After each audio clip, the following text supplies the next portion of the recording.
आज फिर जो है वो बड़ी बैठक, बल्कि सिर्फ आज नहीं बल्कि कल रात से भी और कुछ गुज़िश्ता रोज़ से रत जगह बाकायदा मौलाना फजलुर रहमान साहब और हुकूमती जो तमाम इत्तेहाद है उनके चल रहे हैं, जिसमें वज़ीर आज़म भी शामिल हैं, शहबाज शरीफ, सदर आसिफ अली जरदारी और बिलावल भुट्टो। ख़ास तौर पर ये तमाम जो हैं वो आगे आगे पेश हैं कि मौलाना साहब को जो है वो किसी तरह से रजामंद किया जाए।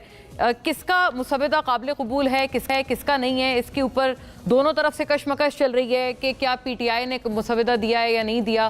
फिर ये जो आप तस्वीर अपनी स्क्रीन पर देख रहे हैं, PTI को खासा जो है वो छेड़ा गया है इनके ऊपर कि देखें मौलाना साहब कितने खुश असलूबी से बैठे हुए हैं हुकूमत के साथ। लेकिन फिर मौलाना साहब नज़र आए PTI के साथ और उन्होंने तो बहुत ही ज़्यादा धुआंधार किस्म की उनके साथ मिलकर प्रेस टॉक की, जिससे गालिबन यही एक बड़ा एविडेंट तौर पर इंप्रेशन गया कि बाय एंड लार्ज अभी भी मौलाना साहब जो हैं वो PTI के ही साथ हैं। बल्कि जो PTI वाले कहते हैं, जो उनकी तरफ से शिकायत आ रही हैं और ख़ास तौर पर जो वो कह रहे हैं कि हमें बेतहाशा फोर्स का सामना है कि किसी तरह हमें साइनी तरमीम पे साथ दे दें हुकूमत का, उसकी भी दूसराहट कर डाली मौलाना साहब ने। और बदमाशी के हवाले से भी मौलाना साहब ने एक बड़ी अहम बात की, उन्होंने बहुत, मैं समझती हूँ, सख्त उन्होंने रिमार्क दिया। तो ये तमाम मामला ऐसे में हुकूमत जो है वो मना पाए हैं मौलाना साहब को, और ही नाराज़ कर दिया है। ये भी एक बड़ा अहम सवाल है जो कि हुकूमत से पूछना बनता है।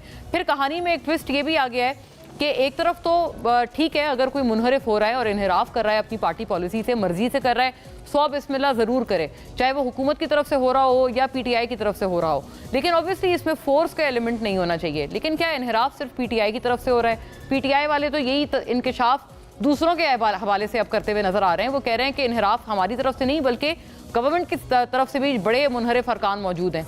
सुनिएगा बैरिस्टर गौहर ने मुनहरिफ अरकान के हवाले से क्या कहा है और एक काउंट भी बताया है कि कितने इनहराफ करते हुए हुकूमत के अपने MNAs माशाल्लाह से ट्रेजरी बेंचेस में मौजूद है। सुनिएगा बैरिस्टर गौहर की ज़बानी। हुकूमत गलत फहमी में मुब्तला है। इनका ये ख्याल है कि हमारे MNAs को उठा के ये नंबर पूरे करेंगे। हमारे MNAs हमारे साथ कमिटेड है, लेकिन हुकूमत को ये बताऊं, आपके 7 MNAs आपके साथ नहीं है। 7 MNAs हुकूमत के साथ नहीं है, तो हुकूमत से भी पूछेंगे कि आप तो चले थे उनके MNAs को तोड़ने, और तोड़ते तोड़ते आपके अपने MNAs किधर गायब होते हुए नजर आ रहे हैं। हुकूमत से सवाल किया जाए, लेकिन PTI से भी पूछा जाए कि PTI जो है वो उनकी अपनी तरफ जो मुनहरिफ हो रहे हैं वो सारे हराम इनहराफ है, और जो दूसरी तरफ हुकूमत की तरफ से अगर कोई मुनहरिफ हो रहा है तो वो हलाल इनहराफ है। ये PTI से भी सवाल करना बड़ा ज़रूरी है। बहरहाल नाजरीन, मखसूस जो नशिस्तें हैं उसके ऊपर भी काफ़ी तकिया किया जा रहा है कि मखसूस नशिस्तों का अगर जो ट्रेजरी बेंचेस हैं उनके हक में मामला चला जाता है तो भी गेम पलट सकती है। लेकिन सो फार व्हाट वी हैव इज़ कि अभी भी कोई इसके ऊपर हतमी चीज़ जो है वो होती हुई नज़र नहीं आ रही। और अभी तक जो इत्तलात हैं 26वीं आईनी तरमीम के हवाले से, जो नुकात हैं उनको कुछ अमेलगमेट हमने किया है, वो भी आप देखते चलिएगा। पार्लियामान की जो खुसूसी कमेटी है 26वीं आईनी तरमीम का मुसवदा मुतफ़िक़ा तौर पर जो है वो मंजूर कर लिया गया है। ज़राए के मुताबिक ही अब तक तो तमाम इत्तलात चल रही हैं नाज़रीन, तो उन अहवाल से ये कुछ चीज़ें हैं जो हम आपके आगे पेश कर रहे हैं। हुकूमत अब 56 की जगह 24 तरामीम जो है वो अब कराएंगी, तो काफ़ी आधा तकरीबन हो गया ये नंबर। ज़राए के मुताबिक ड्राफ्ट में सुप्रीम कोर्ट के 5 या 9 रुकनी आईनी बेंच के क़याम की तजवीज़ है। आईनी बेंच की तश्कील और आईनी बेंच का सरबराह जुडिशल कमीशन मुकर्रर करेगा। आईनी बेंच में रद्द-ओ-बदल का इख्तियार चीफ जस्टिस सुप्रीम कोर्ट को नहीं होगा। सुप्रीम कोर्ट के चीफ जस्टिस का तकर्रुर 3 सीनियर तरीन जजेस में से होगा। चीफ जस्टिस सुप्रीम कोर्ट की तैनाती 12 रुकनी पार्लिमानी कमेटी करेगी, जबकि कमेटी में 8 अरकान कौमी असम्बली और 4 सेनेट के होंगे। इसके अलावा सुप्रीम कोर्ट में जजेस की तैनाती के लिए 4 रुकनी पार्लिमानी कमेटी बनाई जाएगी, जिसमें 2 अरकान हुकूमत और 2 अपोजिशन होंगे। आर्टिकल 199 में तरमीम की तजवीज़ दी गई है ताकि तमाम आईनी मुकदमात आईनी बेंच से सुनेगा, और आर्टिकल 209 में मुजवज़ा तरमीम के मुताबिक अदलिया इस्तदा से ज़्यादा किसी आईनी मामले पर हुक्म या तशरीह नहीं कर सकती।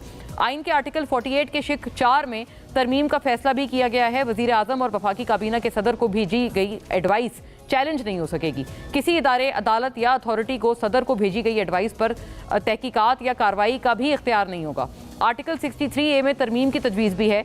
याद रहे नाजरीन, इस हवाले से सुप्रीम कोर्ट का फैसला भी आ चुका है, लेकिन अब उसी फैसले से मिलती जुलती एक तरमीम भी जो है वो ज़ेर गौर है, जिसके तहत पार्टी सरबराह की हिदायत के खिलाफ वोट गिना जाएगा और पार्टी सरबराह उसके बाद कार्रवाई का आगाज कर सकता है।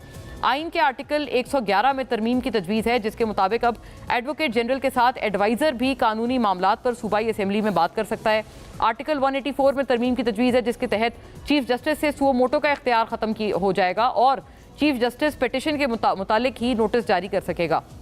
आर्टिकल 179 में तरमीम के मुताबिक चीफ जस्टिस की मुद्दत 3 साल होगी, जबकि चीफ जस्टिस 65 साल उम्र होते ही रिटायर हो जाएंगे। अगरचे 60 साल की उम्र में अगर चीफ जस्टिस बन गए तो 3 साल के बाद ओहदे से रिटायर होना होगा। जजेस तकर्रुरी आर्टिकल 175A में तरमीम की तजवीज़ है। जुडिशल कमीशन जजेस की तकर्रुरी के साथ अब हाई कोर्ट की जजेस की कारकर्दगी का भी जायजा ले सकेगा।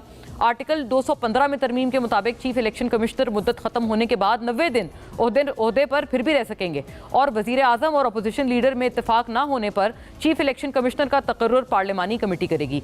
आर्टिकल 191A शामिल करने की तजवीज़ भी दी गई है, जिसके मुताबिक सुप्रीम कोर्ट में आईनी बेंच बनाया जाएगा। आईनी बेंच की जजेस की तकर्रुरी जुडिशल कमीशन ऑफ पाकिस्तान करेगा। आईनी बेंच में तमाम सूबों से बराबर जजेस जो हैं वो तैनात होंगे।